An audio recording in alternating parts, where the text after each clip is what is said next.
Oftentimes when people think about history, they think of it as something that's past. However, the only really important history is the history that's still alive, that's affecting us today. Part of the beauty of massage therapy is it's not redefining itself continuously. It's simply advancing and taking along with it its old history. Massage therapy is the scientific and systematic manipulation of the hands on the tissues of the body for the purpose of maintaining and obtaining health. I think that people who receive massage on a regular basis start to realize that not only do they get physically better, but they start to evolve as a person, that they become more than who they thought they were. I think that massage therapy is so important because it allows a person to become connected with where they live. And where they live is in their body.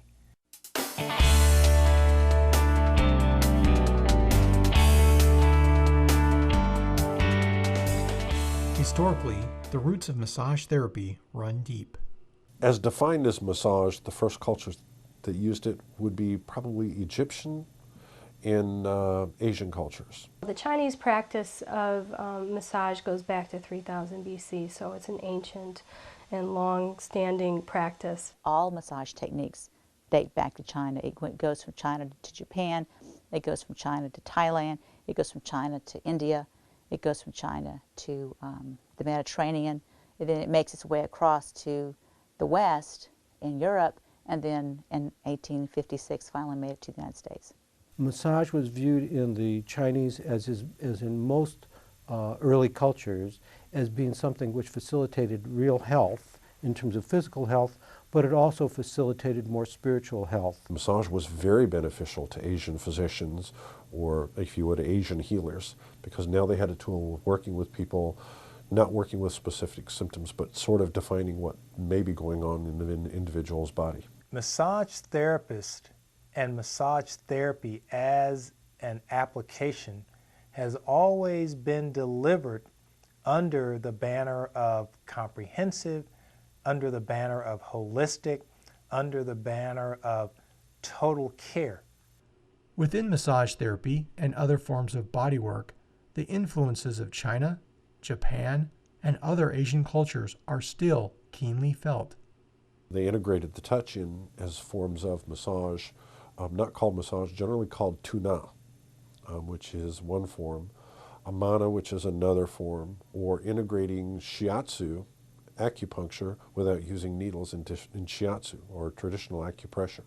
The influence of India also had a tremendous impact on the growth and development of massage therapy. In terms of India, the influence of India was similar, linking up yoga philosophy, the belief that loosening the joints resulted in the person being a more healthy person, both in terms of spirit and body, that loosening the so-called chakras and that particular energy model was one which could facilitate a much higher level of health. Greek and Roman influences have also played a vital role in the development of massage therapy. In Greece, you have Hippocrates, and that's still, remember, massage was a part of medicine, totally integrated into it, until you had a little bit of split around the 50s. So the origins of medicine through Hippocrates, talking about, first of all, do no harm. Hippocrates wrote a book called On Setting Joints by Leverage. He really understood the benefits of massage, and he prescribed frictions and rubbings as part of medical treatment. Also in Greece, you have two polarities that wind their way through the whole history of massage, the Apollonian and the Dionysian.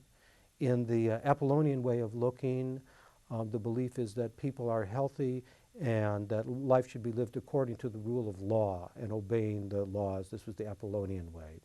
On the other hand, the Dionysian way was to believe that healthy life resulted not just from following laws, but that a healthy life resulted from transcendent experiences, from ecstasy, from going beyond one's normal ways of living. The Greeks used massage as part of their physical fitness routines. They used it before and after sports events.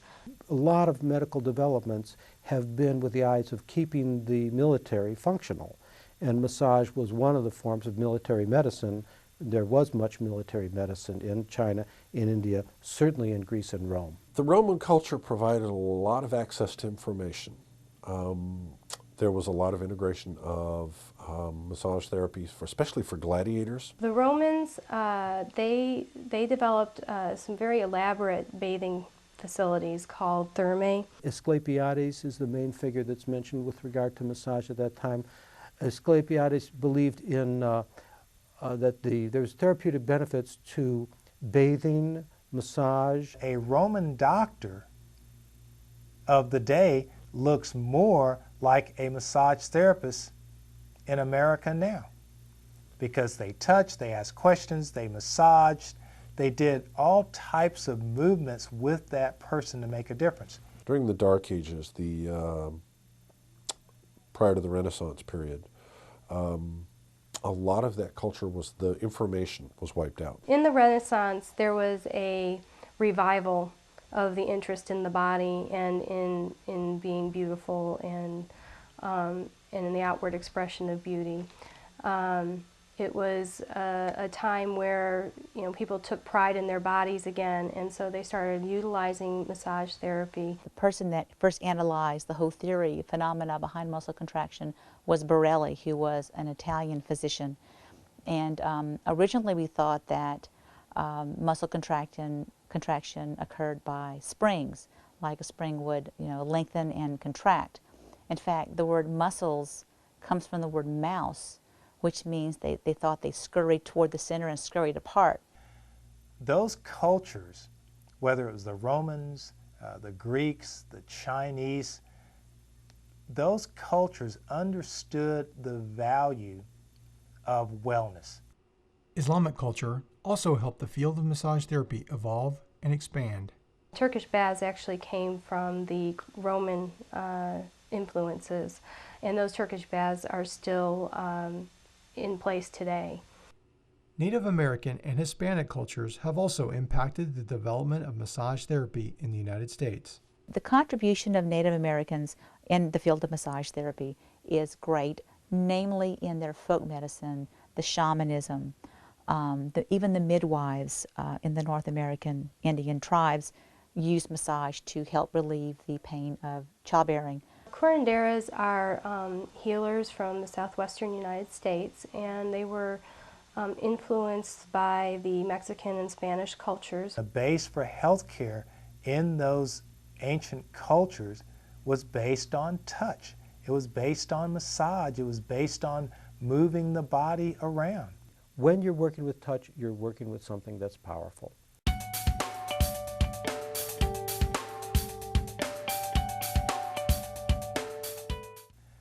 The evolution of massage in America has taken many twists and turns. Well, when people think of massage therapy, they think Per Heinrich Ling. He was the developer of the Swedish gymnastics movement, and he believed that these active and passive movements would promote health. As we're finding now, Per Heinrich Ling developed forms of Swedish massage by watching some tuna massage, by watching some yoga, by watching some of the martial arts or Tai Chi that was used in the Asian culture and some of the fighting concepts of the sword competitions that he was in. He was a linguist, he was a fencing master, he basically was doing military training, and he himself believed that that there should be a democratization of exercise, that it wasn't just for the military, it really was for the populace as a whole. Ling's Swedish gymnastics system looks more like therapeutic exercise in today's world. Gymnastics was a form of exercise, stretching, and movement coupled with some hands-on massage techniques. Anatomy was just becoming its own science. And what Ling did was he married the folklore movements and anatomy physiology, and which was brilliant.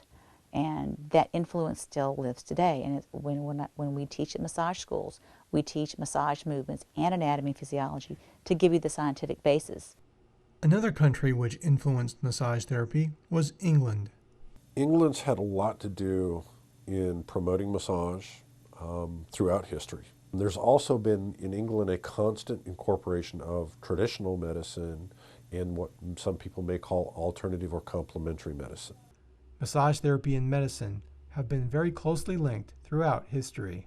Some of the people who've been most influential in both English and American bodywork are people who had very solid medical backgrounds. I believe that massage therapy has longer roots that go further into history than any other healthcare practice that we see today. Massage, with rare exceptions, has been part of the medical tradition, since the Greeks. The classification of massage therapy techniques into French helped the field of massage therapy evolve. It becomes confusing for people when they're starting to learn about massage therapy because you've got this Swedish massage, and just because of the term Swedish massage, everybody assumes it was purely Swedish in development that's developed from a combination of cultures all over the world, and it's described with French terms. When we look at petrissage, effleurage, depotement, all are French terms, but they all indicate applications that are typically associated with Swedish massage. Johann Metzger is given credit for the French terminology used. He studied the Ling system in Europe. He's a Dutch physician. And again, he actually is given also credit for introducing massage into rehabilitative medicine. Because Metzger was able to categorize the different types of techniques for the massage applications, it was easier to promote that and explain it to the medical community, so it made it easier for them to apply those things. The term often associated with Metzger is medical massage. And what Dr. Metzger did was really integrate as part of a comprehensive program for patients the inclusion of massage therapy. Another pioneer within massage therapy was Matthias Roth. Matthias Roth was an English physician that studied with Per Heinrich Ling in the Swedish Gymnastics Institute. And what he did is he took the teachings of Ling and translated it into English and published the first English text on the Swedish movement cure. Two brothers who helped massage therapy gain recognition in the medical community were George Henry Taylor and Charles Fayette Taylor. Charles and George Taylor were the two people who were given credit for bringing a massage to the United States in 1856. They studied in Europe and they came to the United States and opened up an orthopedic center, which massage therapy was a major component of it. In fact, within a decade, they had published the first textbook in the Americas on massage therapy.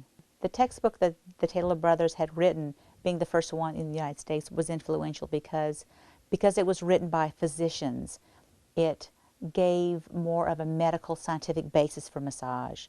Because they were physicians, they started utilizing the massage therapy in their practices and then influenced medical massage at that time. Douglas Graham was a physician about at the time of the Taylor brothers, who came into popularity in massage and was touting it as a very viable physical rehabilitative medicine technique. And his forte was writing. He wrote over 100 articles on massage therapy. The techniques that were incorporated in Swedish massage are really all of the techniques that are out there. There's probably new variations to concepts, new theories, new forms of applications. But the reality is, so many times, is there's probably no new way for somebody to use their hands. Early healthcare, early medical care relied on the skills of the practitioner's hands, the skills of the practitioner's observation. This is what early medicine looked like. Some of the earliest and most profound and scientific and philosophically adventuresome developments were right on the shores of the Mississippi, as you had osteopathy come from Andrew Taylor Still, and Daniel David Palmer came up with chiropractic. both of them very closely related to massage. I see massage as being woven into the very fabric of healthcare, especially when we look at prevention and wellness. Another influential pioneer in massage therapy was John Harvey Kellogg. John Harvey Kellogg was a layperson who loved natural health, who loved natural healing. He developed a sanatorium in Battle Creek, Michigan, and he published a magazine called Good Health that was very well read and well received by the general public. Not only did he have contributions in massage, proliferating massage as a health building modality, but he is also very big into hydrotherapy. Kellogg's influence in the way he incorporated massage into the overall program made it look like what we might refer to today as a wellness program. But massage and hydrotherapy, when combined with other allopathic medical approaches, can make a big difference. World War I and World War II had a profound impact on the growth and development of massage therapy in the United States. When World War I and World War II occurred, there were numerous opportunities to rehabilitate injured soldiers, and massage therapy was very, very popular back then. Massage therapy was seen as a form of therapeutic necessity. Like its connection with medicine, massage therapy was also very closely linked with physical therapy. What developed was, early on, a real unity between physical therapy and massage therapy. Physical therapy has always had massage therapy as a component. Many of the techniques that we see in other therapeutic paradigms, such as physical therapy, occupational therapy, can be traced back to massage therapy and the history of massage. Massage is really the grandfather of physical therapy. In fact, research shows that Per Ling, who is considered the father of Swedish massage, is also the father of physical therapy. So here we have an inseparable beginning for massage therapy and physical therapy. Physical therapy in the early 20th century really took over a lot of the rehabilitative role, and at a certain point, clearly it split from massage. With the advent of new medical technology, as well as pharmacology, massage therapy took a back seat to other healthcare modalities. One of the things that influenced the history of medicine tremendously was the influence of sulfa drugs.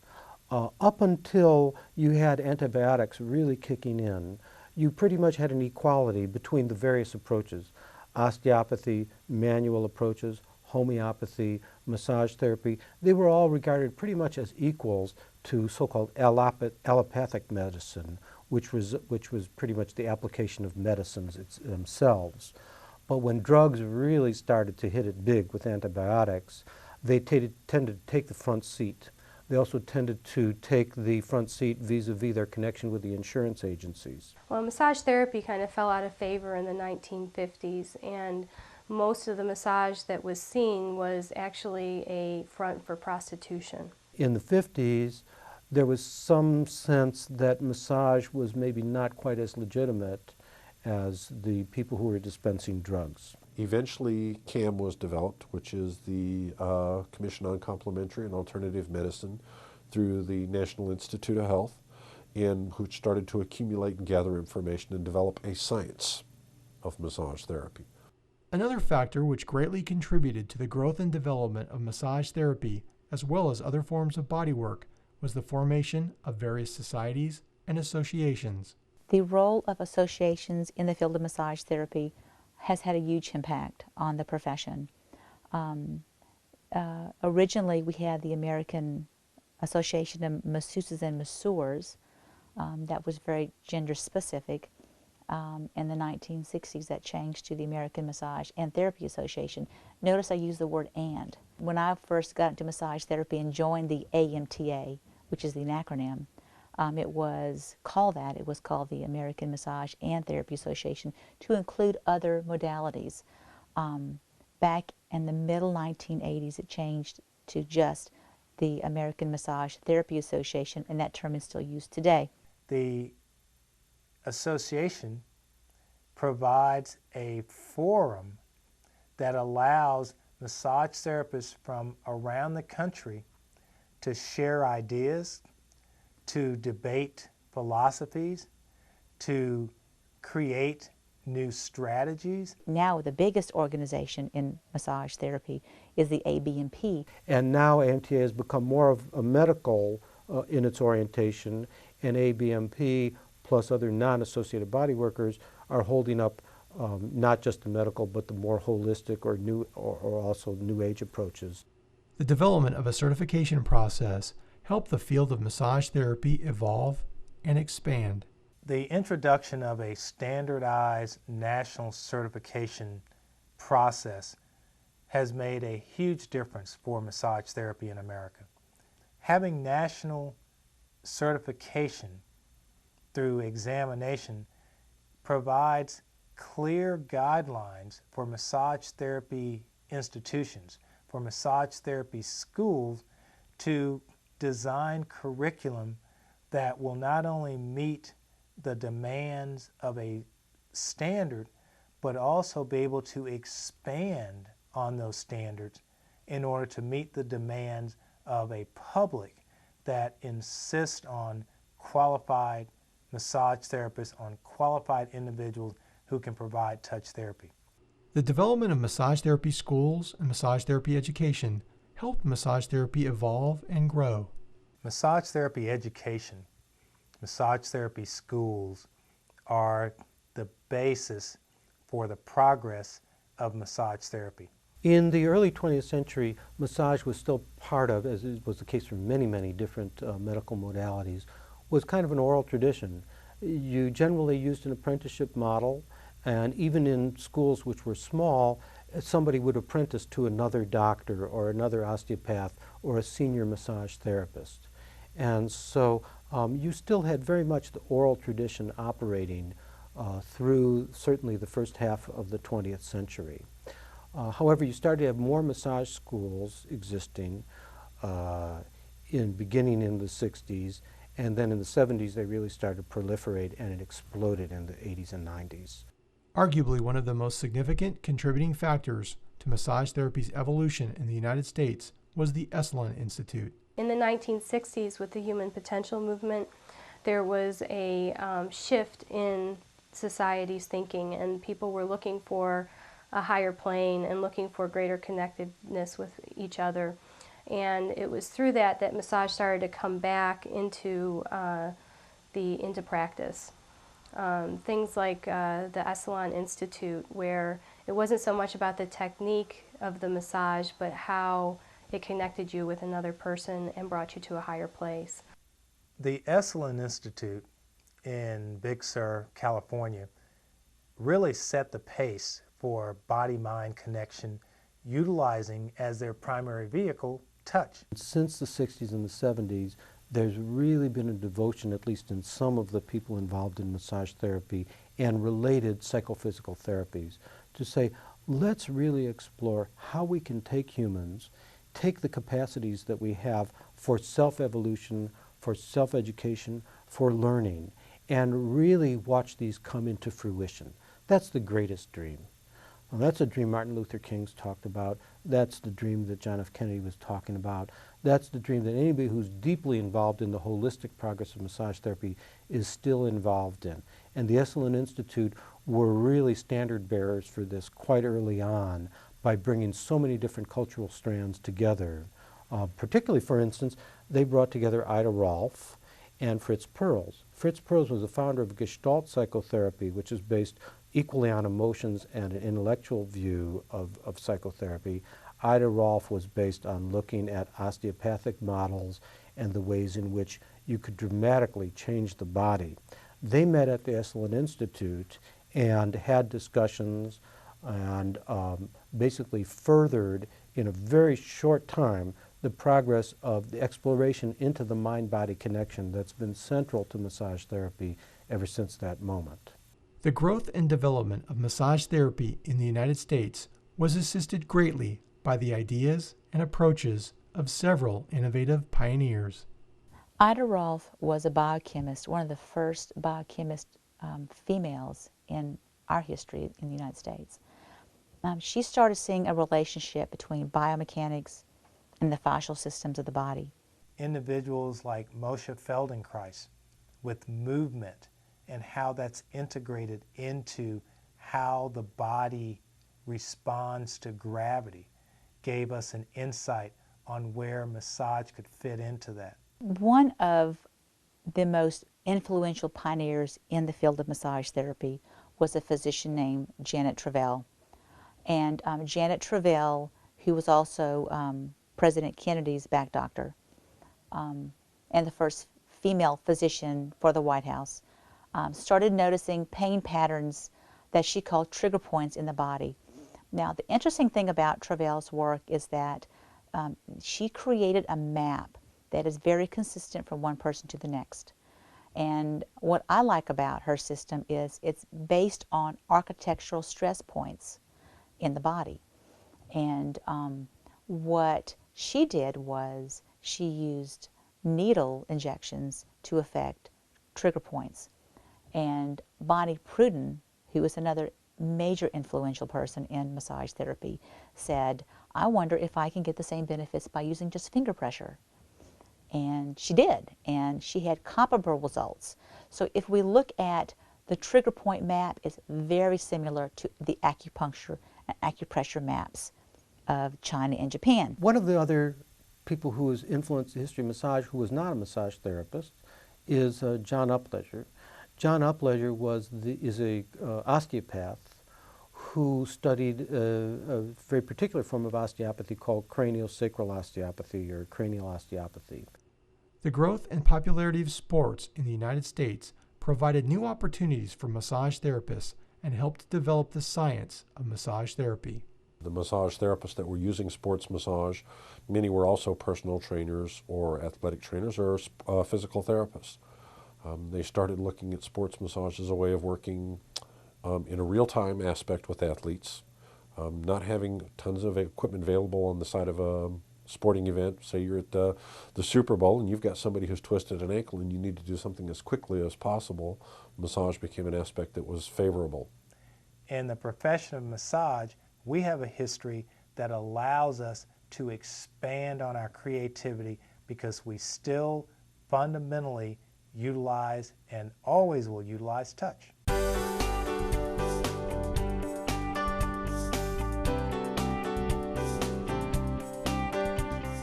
Massage used to be seen as a luxury or as just a form for relaxation.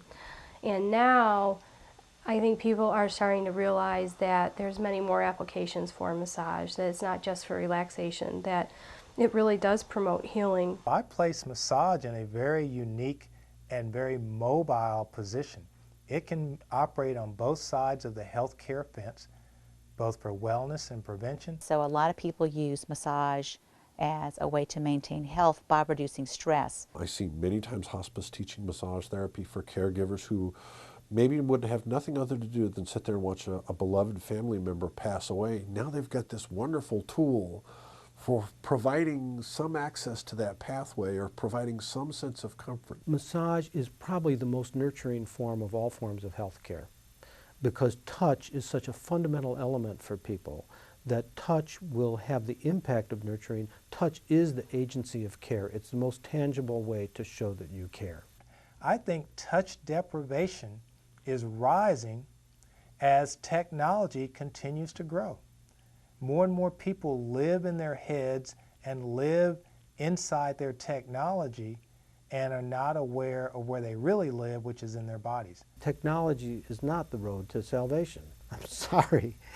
Road to salvation, or the road to fulfillment of destiny, if you will, has more to do with people being healthily connected to themselves and one another.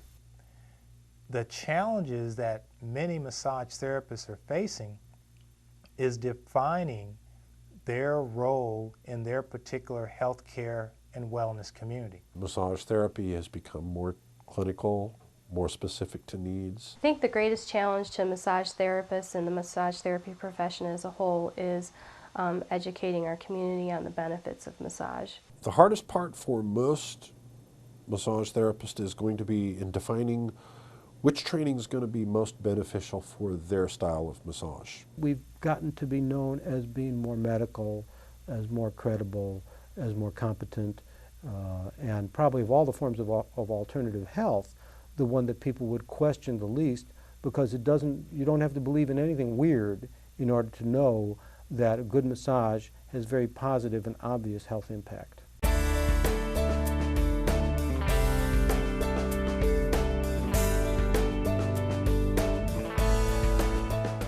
As culture changes, massage therapy is going to change with it. It's adaptable. There's been a constant rise in popularity with massage therapy. The future of massage therapy is bright. The future for well-trained, qualified massage therapists is even brighter. I see massage therapists as the new general practitioner of wellness. Massage therapy will probably always be a profession that just continuously evolves. It will take in the new without getting rid of the old. It's important for us to look at what is health, not just as the absence of disease, but as the presence of a radiant sense of life, of a vitality and a happiness. Life, liberty, and the pursuit of happiness includes massage therapy and the role it can play.